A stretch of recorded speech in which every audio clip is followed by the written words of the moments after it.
ನಾವಿವತ್ತು ಪ್ರಥಮ ದರ್ಜೆ ಕಾಲೇಜಲ್ಲಿ ಸ್ಥಳದಲ್ಲಿದ್ದೀವಿ. ಈಗ ನಾವು ಪ್ರಶ್ನೆ ಮಾಡಿದ ತಕ್ಷಣ JCB ಇಲ್ಲಿದ್ದಂತಹ ಇವರ ಮುಖ್ಯಸ್ಥರು ಸಹ ಓಡೋದ್ರು.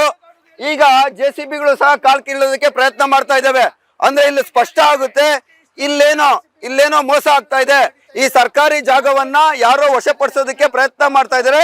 ನಮ್ಮ ನೇರ ಆರೋಪ ಮತ್ತು ಸಾರ್ವಜನಿಕರ ನೇರ ಆರೋಪ.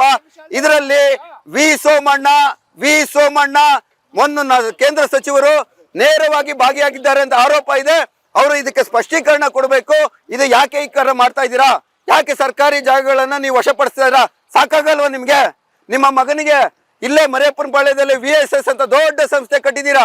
ಇಲ್ಲಿ ನಿಮ್ಮ ಮಗಳಿಗೆ NPS ಅಂತ ಶಾಲೆಗಳನ್ನು ಕೊಟ್ಟಿದ್ದೀರಾ. ಇನ್ನೂ ಸಹ ನಿಮ್ಮ ದನದ ತೀರಿಲ್ವಾ? ರೈಲ್ವೆ ಸಚಿವರಾಗಿದ್ದೀರಾ. ಕರ್ನಾಟಕದಲ್ಲಿ ಸಾಕಷ್ಟು ಬಾರಿ ಸಚಿವರಾಗಿ ಕೆಲಸ ಮಾಡಿದ್ದೀರಾ.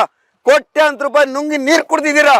ಆದ್ರೂ ಸಹ ನಿಮಗೆ ಸರ್ಕಾರಿ ಜಾಗನೂ ಬೇಕಾ? ನಿಮ್ಗೆ ಈ ಸರ್ಕಾರಿ ಜಾಗ ಉಳಿಸೋದಕ್ಕೆ ನೀವು ಪ್ರಯತ್ನ ಮಾಡ್ಬೇಕಂತ ನೀವು ಜನಪ್ರತಿನಿಧಿಗಳು ಇವತ್ತು ನೀವು ಅದನ್ನ ನುಂಗು ನೀರು ಕುಡಿಯೋದಕ್ಕೆ ಕೊಟ್ಟಿದ್ದೀರಲ್ಲ, ಇದಕ್ಕೆ ಯಾರು ಹೊಣೆ?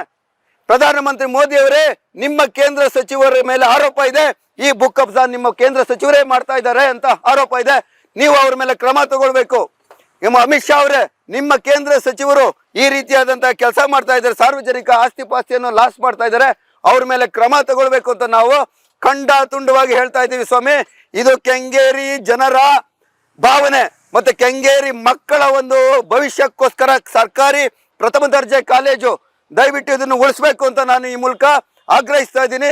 ಮತ್ತು ಸಂಬಂಧಪಟ್ಟ ಇಲಾಖೆ ಮುಖ್ಯಸ್ಥರು ಕೂಡಲೇ ಇಲ್ಲಿ ಬಂದು ಇದು ಏನಾಗಿದೆ, ಯಾಕೆ ಈ ರೀತಿ ಮಾಡ್ತಾ ಇದ್ದಾರೆ ಅನ್ನೋದ್ರ ಬಗ್ಗೆ ಸ್ಪಷ್ಟೀಕರಣ ಕೊಡಬೇಕು ಅಂತ ಈ ಮೂಲಕ ನಾನು ಆಗ್ರಹಿಸ್ತಾ ಇದ್ದೀನಿ.